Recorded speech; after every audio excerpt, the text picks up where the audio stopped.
एक बार की बात है, एक गांव घने जंगल के पास बसा था। वह गांव खूब संपन्न था और उस गांव में पौराणिक कथाएं एवं गाथाएं चलती थी। वहां के लोग उन पौराणिक कथाओं को विशेष महत्व देते थे और इन्हीं के साथ में कुछ सुनी और अनसुनी कहानियों पर भारी विचार विमर्श करते थे। स्कूल हो या चौपाटी हो, ऐसी कहानियां वहाँ समान रूप से चलती थी। ऐसे ही 3 दोस्तों का एक ग्रुप था जिनको ऐसी कहानियां सुनने और सुनाने में बड़ा मजा आता था। राजू, रामू और श्याम नाम के तीनों मित्र थे और वे तीनों मिलकर बड़ी रहस्यमयी बातें करते थे। वे एक साथ रहते और एक साथ ही स्कूल जाते। स्कूल में तीनों जमकर डरावनी बातें कर रहे थे और एक दूसरे को नई नई कहानियां सुना रहे थे। आप लोगों से डरावनी बातें करने की बोल दो और फालतू की कहानियों की बोल दो। मैडम, हमारी कहानी फालतू थोड़ी है, इनमें बहुत रहस्य छिपे हुए होते हैं। इसको जो जान लेता है वह बहुत ज्ञानी होता है। हाँ, जैसे आप वैज्ञानिक हो इन कहानियों के। वैज्ञानिक तो नहीं, लेकिन अपने आसपास की जानकारी जरूर रखते हैं। हाँ, आप लोग जानकारी रखो। मैंने जो होमवर्क दिया था कल, पहले वह चेक करा दो। सबसे पहले उन्होंने अपना अपना होमवर्क चेक कराया। तीनों पढ़ने में भी बहुत अच्छे थे। हर सवाल का जवाब उन्हें मुंह जुबानी याद हो जाता था। स्कूल से आते समय जंगल के ऊपर कितनी रहस्यमय कहानियां हैं। हाँ यार, जंगल एक रहस्य है। रहस्यमय तो होगा ही, उसमें विभिन्न प्रकार के पेड़ पौधे और जानवर रहते हैं जिनसे हमें कई बीमारियों की औषधियाँ मिलती हैं। साथ ही मीठे मीठे फल और शुद्ध वायु भी मिलती है। हमारा जंगल रहस्य के साथ साथ एक वरदान भी है जो हमें वायु, पानी, धरातल आदि की शुद्धता देता है और कहीं घरेलू संसाधन भी। ऐसा सोचते बोलते बोलते वे अपने घरों तक पहुंच जाते हैं। घर जाकर बोलते हैं, आज का स्कूल बहुत अच्छा रहा। पापा, क्या यह जंगल हमारे लिए वरदान है? ऐसा मेरे दोस्त बोल रहे थे। हाँ बेटा, जब भी हमें जंगल से संबंधित किसी भी संसाधन की जरूरत पड़ती है तो हम जल्दी जाकर वहाँ से ले आते हैं और जंगल हमें मना भी नहीं करता।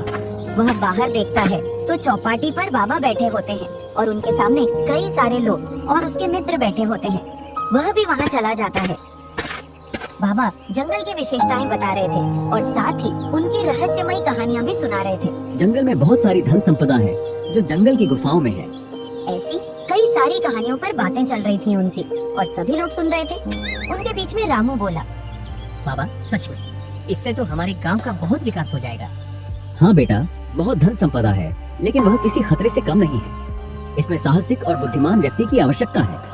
बाबा, आपके पास तो ज्ञान का भंडार है और आप साहसिक भी हो। आप ही क्यों ना जंगल के खजाने को ढूंढने के लिए चले जाते हो। बेटा, तुम्हारा कहना भी सही है, मैं यह कर लेता, लेकिन यह मेरा बुढ़ापा अब ज्यादा काम की अनुमति नहीं देता। क्यों बाबा, आप अभी भी तो गांव के लिए कुछ ना कुछ करते रहते। हाँ बेटा, छोटा मोटा काम तो कर लेता हूँ, लेकिन इतनी दूर मैं चल नहीं पाऊंगा और ना ही जंगल में जानवरों के आक्रमणों को रोक पाऊंगा। अच्छा, इस काम के लिए कोई साहसिक और बहादुर इंसान चाहिए। हाँ बेटा, चलो ये बातें तो चलती रहेंगी। यह रहस्य और किस्से हैं, इनको आज तक कोई उजागर नहीं कर पाया। और वहाँ से सभी अपने अपने घर की ओर चले जाते हैं। बाबा अपनी कुटिया में पहुँचते हैं और अपने पूर्वजों के रखे हुए पन्ने पोथियों को देखते हैं। उनमें उनको एक फटा सा मानचित्र दिखाई देता है जिसमें किसी वस्तु तक पहुँचने का रहस्यमयी रास्ता होता है। फिर उसको बड़े ध्यान से देखते हैं तो उनको कुछ जाना पहचाना सा दिखाई देता है और जो उसका आखिरी चिन्ह होता है वह उस जंगल के एक खंडर महल का होता है जिसमें एक तिजोरी है और उसमें कई सारे बेशकीमती सामान और धन है। बाबा ने सोचा, इसके लिए क्यों न प्रतियोगिता रखी जाए, जिससे यह मालूम चल जाएगा कि कौन व्यक्ति इसके लिए सही रहेगा। गांव में चौपाटी पर सभी को बुलाया गया और सभी से कहा गया, जो व्यक्ति मेरी कहानियों का सही सही जवाब देगा उसके लिए मैं एक मानचित्र दूंगा जो एक रहस्यमय खजाने तक लेकर जाएगा। सभी बाबा की बात मान लेते हैं और रामू, राजू और श्याम तीनों अपना एक ग्रुप बनाते हैं। ऐसी कौन सी चीज है जिसके पैर नहीं है, फिर भी वह चढ़ती भी है और उतरती भी है। सभी सोच में पड़ जाते हैं। नशा। बहुत अच्छे बेटा, चलो अब मेरे दूसरे सवाल का जवाब दो। ऐसी कौन सी चीज है जो पानी पीते ही मर जाती है। प्यास। सभी लोग उनके जवाबों को सुनकर दंग रह गए और सभी गांव वासियों ने यह निर्णय लिया कि यही तीनों बच्चे उस रहस्यमयी खजाने को ढूंढने जाएंगे। हमारा भी यही निर्णय है। हम सभी इस निर्णय का पालन करते हैं और कुछ समय में उनकी तैयारी करके जल्द ही इन बच्चों को जंगल के लिए रवाना करेंगे। बाबा सभी बच्चों को अपनी कुटिया पर बुलाते हैं और उनको समझाते हैं देखो, आप लोग जंगल में तो जा रहे हो, लेकिन वहाँ आपको हर प्रकार की सावधानी रखनी पड़ेगी। हाँ बाबा, हम सावधानी रखेंगे। हमें और किन किन चीजों से ज्यादा सावधान रहना है वह भी बताइए। आपको खासकर वहाँ के जानवरों से सावधान रहना है। साथ ही आपको कुछ पेड़ों से भी सावधान रहना है, जो कुछ जहरीले होते हैं। हाँ बाबा, रखेंगे सावधानी। देखो बच्चों, यह है मानचित्र। इसको बड़ी सावधानी से रखना है क्योंकि यह बहुत पुराना है और हालत भी खराब है इसकी। हाँ बाबा, लेकिन इसमें बहुत सारे बिंदु बन रहे हैं, इनका क्या मतलब है? यही तो आपकी परीक्षाओं के मुख्य बिंदु रहेंगे। जिस प्रकार हम लोगों ने प्रतियोगिता रखी थी, उसी प्रकार के कुछ सवाल आपसे पूछे जाएंगे। आपको उनका उत्तर सही सही देना है। इस तरह बाबा की बात सुनकर सभी बच्चे तैयार हो जाते हैं जाने के लिए। सभी बच्चे अपने घर पर चले जाते हैं।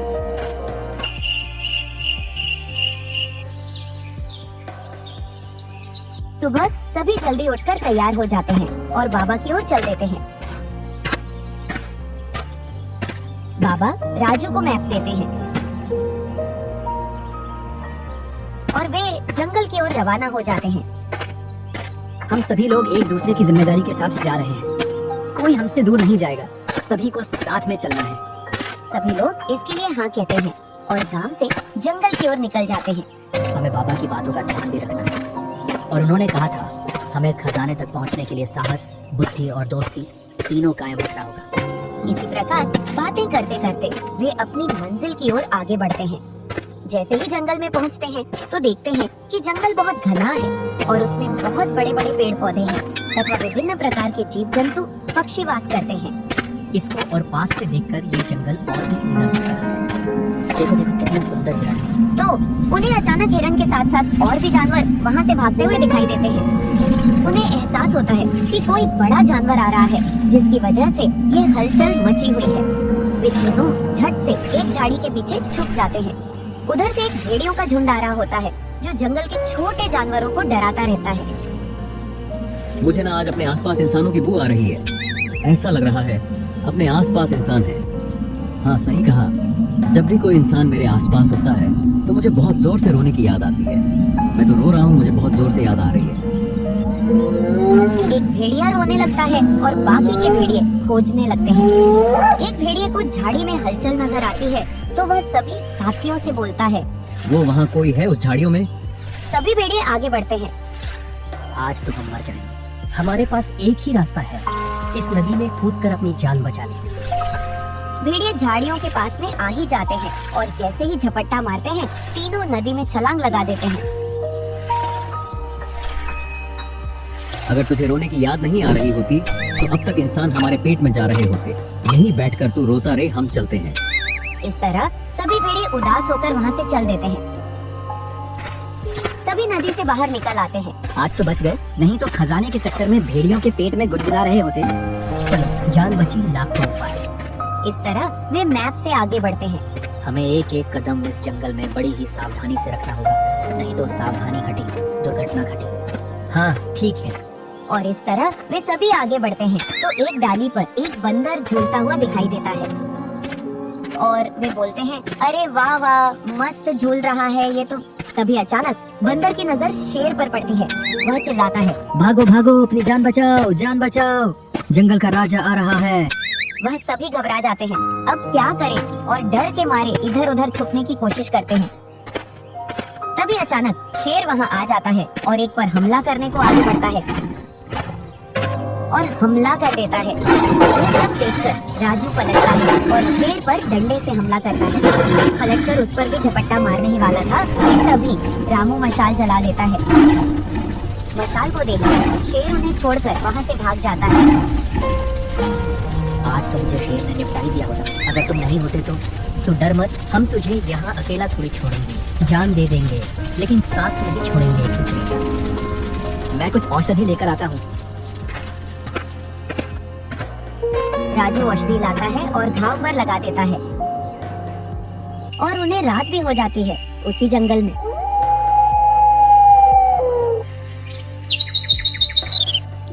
सुबह होती है और वे वहाँ से चल पड़ते हैं।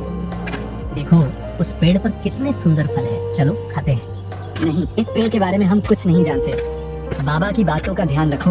न हम किसी जानवर को छेड़ेंगे और न ही किसी पेड़ के फलों को खाएंगे। इस प्रकार वे जंगल के बीचों बीच पहुंच जाते हैं। राजू मैप को खोलता है और देखता है कि अब हमें किस दिशा में चलना है। अब हमको उत्तर दिशा में जाना है। उत्तर की दिशा की ओर चल देते हैं। वह रहा विशालकाय पेड़, जिसका तना देखो कितना बड़ा है। उसकी टहनियाँ किसी बाहुबली की तरह दिख रही हैं। वे उस पेड़ के पास पहुंच जाते हैं और बोलते हैं, बताओ हमारा रास्ता किधर? तभी एक आकाशवाणी होती है। तुम्हारा रास्ता यहीं से है, परंतु इसके लिए तुम्हें मेरे 2 सवालों का जवाब देना पड़ेगा। हाँ पेड़ महाराज, पूछिए। क्या तुम दे पाओगे मेरे सवालों का जवाब? हाँ, कोशिश करेंगे कि आपको जवाब दे पाए। अगर सही जवाब नहीं हुआ तो आपको यहीं से वापस अपने घर जाना पड़ेगा। जैसी आपकी शर्त। पहला सवाल, उसके 4 पैर हैं, लेकिन वह चल नहीं सकता। बताओ वह क्या है? वे बड़े सोच विचार करके बोलते हैं। 4 भाई। सही जवाब। चलो मेरे दूसरे सवाल का जवाब दो। वह कौन है जो गूंगा, बहरा और अंधा है, लेकिन हमेशा सच बोलता? बड़ा कठिन सवाल दिया आपने। इसके लिए तो हमें और सोच विचार करना पड़ेगा। आईना। क्या सही में आपका जवाब सही है? एक बार और सोच विचार कर लीजिए। हाँ, हमारा जवाब यही है। फिर से सोच विचार करते हैं और उनको उसका कोई दूसरा जवाब नहीं मिल रहा था। उन्होंने कहा, यह हमारा फाइनल जवाब है, आईना। आप अपने जवाब पर अड़े रहे, यही एक दोस्ती और साहस की मिसाल है। आपका जवाब सही है। यह रहा आपका रास्ता। जैसे ही पेड़ विलुप्त होता है तो वहाँ और भी सुंदर जंगल दिखाई देता है। जैसे जैसे आगे बढ़ते हैं तो उनको और भी सुंदर सुंदर पेड़ पौधे दिखते हैं। अरे ये कितना सुंदर पत्थर है, कितना चमक रहा है, जैसे कोई तारा चमक रहा हो। हमको सिर्फ यहाँ की वस्तुओं को देखना है, उसको छूना नहीं है। और सभी आगे बढ़ जाते हैं। श्याम का मन नहीं माना और उसने वह चमकीला पत्थर अपनी जेब में रख लिया। राजू, मैप को देखते हैं, अब किधर जाना है। तो सभी मैप को देखते हैं। मैप के अनुसार उत्तर से उत्तर पूर्व की ओर जाना होगा और सभी उत्तर पूर्व की ओर चलना शुरू कर देते हैं। धीरे धीरे वे अपनी मंजिल के नजदीक पहुंच जाते हैं। ओ कितना बड़ा दरवाजा है। ये दरवाजा तो अपने पूरे गांव को ढक देगा। हाँ भाई, इसकी डिजाइन कितनी सुंदर है। उन्हें गेट के पास कुछ जादुई सा महसूस हो रहा था। उन्होंने वापस मैप उठाकर देखा तो उसमें लिखा था, गेट खोलने के लिए मुझे कहाँ तक जाना है, वहाँ खड़ा होकर बोलना है। बताओ मुझे कहाँ तक जाना है? यहाँ से मेरे हटने पर ही तुम्हें तुम्हारी मंजिल दिखाई देगी, परंतु तुम्हारी मंजिल तभी पूरी हो पाएगी जब आप मेरे सवालों का जवाब दोगे। फिर से सवाल, अब ये मालूम नहीं क्या पूछेगा। यहाँ तक आए हैं तो इसका सुनना तो पड़ेगा और इसके सवालों का जवाब भी देना होगा। हाँ, आप भी पूछिए, हम जवाब देने के लिए तैयार हैं। मेरा सवाल यह है कि कान है पर बहरी हूँ, मुंह है पर मौन हूँ, आंखें हैं पर अंधी हूँ। बड़ा ही सोच विचार किया, लेकिन उसका जवाब उन्हें नहीं सूझा। इसके अलावा और कोई सवाल मिलेगा? इसका जवाब हमको सूझ नहीं रहा है। नहीं, यही सवाल पहला और आखिरी है। अगर आपको अपनी मंजिल तक जाना है तो आपको जवाब देना ही पड़ेगा। बड़ा ही सोच विचार करते हैं और अपने आसपास की वस्तुओं का ध्यान करते हैं। बहुत सोच विचार किया, फिर भी कुछ समझ नहीं आ रहा था। फिर उन्होंने अपने खेल खिलौने की बात की। मेरे घर में एक गुड़िया है और इनका सवाल उससे कुछ मिलता जुलता है। उसके कान हैं पर सुनती नहीं, मुंह है पर बोलती नहीं, आंखें हैं पर उसको दिखता नहीं। इसका मतलब इसका उत्तर गुड़िया है। क्या आपका जवाब यही है? हाँ, हमारा जवाब यही है। आप अपनी मंजिल के लिए तैयार हो? हाँ, हम तैयार हैं। गेट खुलता है और एक बड़ी सी गुफा दिखाई देती है। सभी एक दूसरे को देखते हैं और डर जाते हैं। हमारा यह आखिरी पड़ाव है। इस मैप में गुफा के आखिरी छोर पर खजाना छुपा हुआ है। हाँ, ये तो ठीक है, लेकिन आगे बढ़ने के लिए तो कुछ चाहिए। इस अंधेरे में कैसे जा पाएंगे? क्यों ना हम यहाँ से लकड़ी की मशाल बनाकर ले चलें, जिससे हमें उजाला मिल जाएगा। सभी एक एक मशाल बना लेते हैं और गुफा में अंदर की ओर बढ़ जाते हैं और आखिरकार गुफा के आखिरी छोर तक पहुंच जाते हैं। गुफा के आखिरी छोर पर बंदर पहरेदारी कर रहा था, जहां पर वह खजाना रखा था। बच्चे, आप यहाँ क्यों आए हो? यहाँ जो भी आया है आज तक वापस नहीं लौटा। बंदर बच्चों को डराने की कोशिश कर रहा था। हम यहाँ खजाने को लेने आए हैं। अच्छा, यहाँ कई बड़े बड़े लोग आए हैं, लेकिन वह इस गुफा से एक पत्थर का टुकड़ा भी नहीं ले जा सके। बंदर की इतनी बातें सुनने के बाद भी उनके साहस में कोई कमी नहीं आई।